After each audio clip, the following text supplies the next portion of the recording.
666은 미스터리인가 역사적 사실인가? 666은 많은 해석들이 있습니다.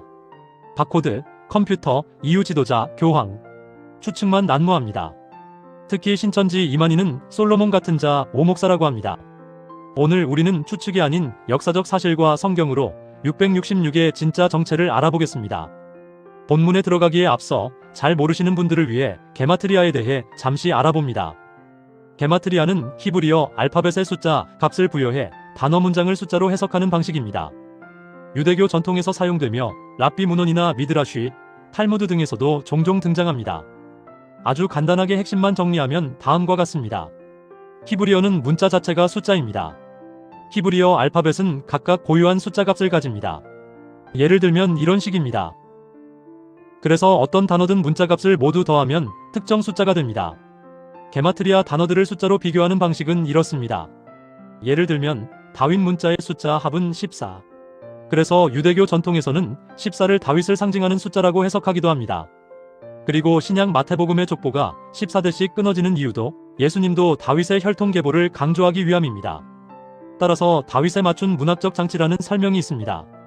이런 방식으로 문자와 숫자를 연결해 숨은 의미를 찾는 전통적 해석이 바로 게마트리아입니다. 본론 666의 정체, 네로 카이사르. 게마트리아의 증거. 요한계시록 13장 18절은 말합니다. 지혜가 여기 있으니 총명한 자는 그 짐승의 수를 세어보라. 히브리어로 네론 카이사르를 게마트리아로 계산하면 합계 666 이렇습니다. 616, 다른 버전 사본의 결정적 증거.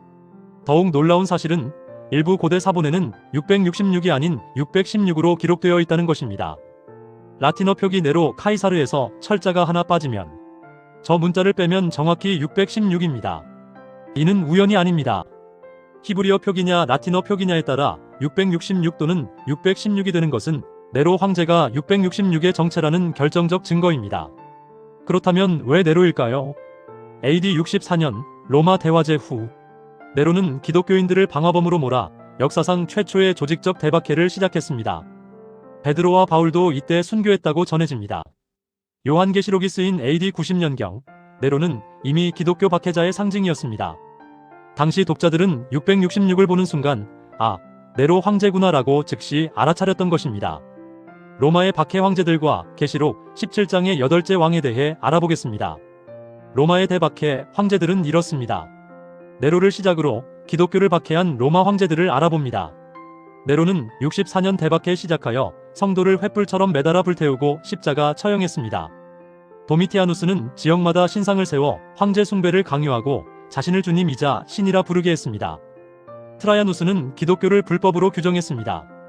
마르쿠스 아우렐리우스는 철학자 황제로 알려졌지만 역시 기독교 박해에 앞장섰습니다. septimius 세베루스는 기독교 개종 금지령을 내렸습니다. 막시미누스 트락스는 성직자들을 집중적으로 박해했습니다.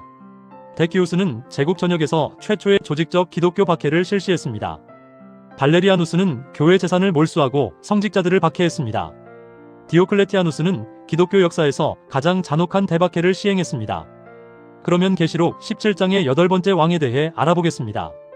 계시록 17장 10-11절에서 말하는 전에 있었다가 지금 없어진 짐승, 8째 왕은 초대교회 성도들이 잘 알고 있던 네로 재림 전설과 연결됩니다. 네로가 자살한 AD 68년 이후 로마 전역에는 네로가 다시 돌아온다는 소문이 퍼졌고 실제로 여러 가짜 네로들이 등장했습니다. 사람들은 네로가 다시 살아 돌아와 로마로 쳐들어올 것이라고 믿었습니다. 계시록 13장 3절에서 죽게 되었던 상처가 나음에라는 표현은 사탄이 예수님의 부활을 흉내내는 모조품을 묘사한 것입니다. 예수님은 실제로 죽으셨다가 부활하신 생명의 주님이지만 짐승은 죽었다가 다시 오는 것처럼 꾸며진 사탄적 권세입니다. 따라서 8째 왕은 특정한 황제를 딱 하나 지칭하려는 말이 아닙니다. 네로라는 개인보다 네로적 박해의 부활, 즉 이전의 박해가 다시 살아나 더 강하게 나타나는 새로운 박해의 국면을 상징하는 표현입니다. 8째는 숫자상 새로운 시작이면서도 7의 흐름을 이어받는 박해의 연속을 의미하기 때문에 결국 더 강화된 대박해의 도래를 상징한다고 볼 수 있습니다. 그럼 신천지는 666을 어떻게 해석할까요? 신천지는 666을 솔로몬의 금 세수라고 가르칩니다. 그러면서 666의 실제 금 세금을 금은 말씀이다 하여 666을 비진리로 말하고 비진리로 성도들의 영을 죽였다고 해석합니다. 이 솔로몬 같은 자가 과천에 있던 시안부 사이비 단체의 오모 목사라고 주장하고, 이 단체가 교회 이전 후 81년 목사 임직식을 666표 받은 사건으로 주장합니다. 성경과 아무 상관없는 목사 임직식 참여를 이렇게 왜곡하고 있습니다. 여기서 질문합니다. 이만희의 주장대로 그렇다면 당시 임직식에서 칼에 죽임을 당한 성도는 누구입니까? 지금 신천지인들은 이곳에서 우상을 본 적도 칼에 죽임을 당한 적도 없는데 어떻게 계시록 20장 첫째 부활자의 조건인 짐승과 우상에게 경배하지 않고 칼에 죽임을 당한 자입니까?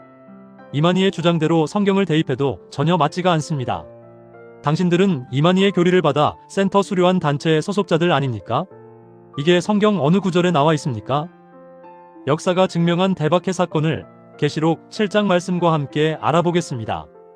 디오클레티아누스의 대박해는 AD 303년에 시작되어 311년까지 이어졌습니다. 로마 제국 역사상 가장 조직적이고 잔혹한 박해였습니다. 교회 건물 파괴, 성경 소각, 성직자 투옥 및 고문, 전 제국민에게 황제 신상 앞 제사 강요, 약 8년간 지속. 그러나 놀라운 일이 일어났습니다. 계시록 20장과 계시록 7장의 약속을 믿은 초대교인들은 오히려 이러한 박해에 맞서 기쁨으로 죽음을 맞이했다고 합니다. 박해가 극심할수록 순교자들의 담대함이 더 드러나고 오히려 교회가 폭발적으로 성장했으며 로마 제국이 기독교인들의 기세에 눌려 두려워했습니다. 결국 로마 제국도 마침내 굴복하게 되는 일들이 나타났습니다.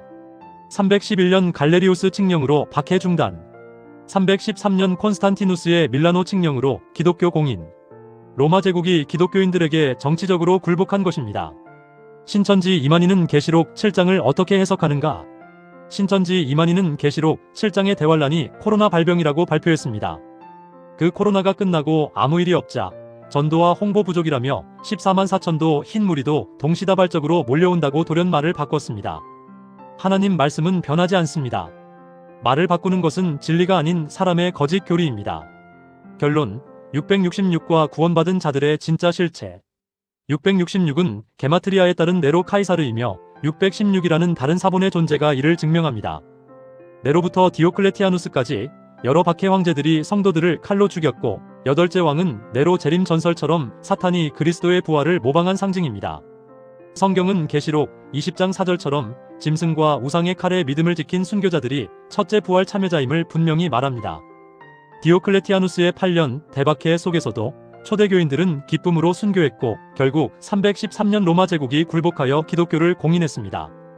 역사가 이를 증명합니다. 그런데 신천지가 주장하는 첫째 부활자는 센터 수료, 시험 통과, 단체 소속입니다. 성경 어디에 센터 교육받으면 첫째 부활이라는 구절이 있습니까? 성경 어디에 문답 외우면 14만 4천이라는 구절이 있습니까? 이것은 순교자들에 대한 모독이며 하나님의 공의를 조롱하는 것이며 성경 왜곡을 통한 조직 통제수단일 뿐입니다. 우리에게 주는 교훈. 666의 칼에서 이긴 자들은 거짓말을 못해서 순교했습니다. 신천지는 이러한 순교를 인간의 수료로 바꾼 성경 왜곡입니다. 666의 비유를 푸는 것이 천국 가는 길이 아닙니다. 천국은 예수님과 초대교회 성도들이 걸었던 그 신앙의 길을 지키는 데 있습니다. 이것이 666의 짐승과 구원받은 자들의 진짜 실체입니다.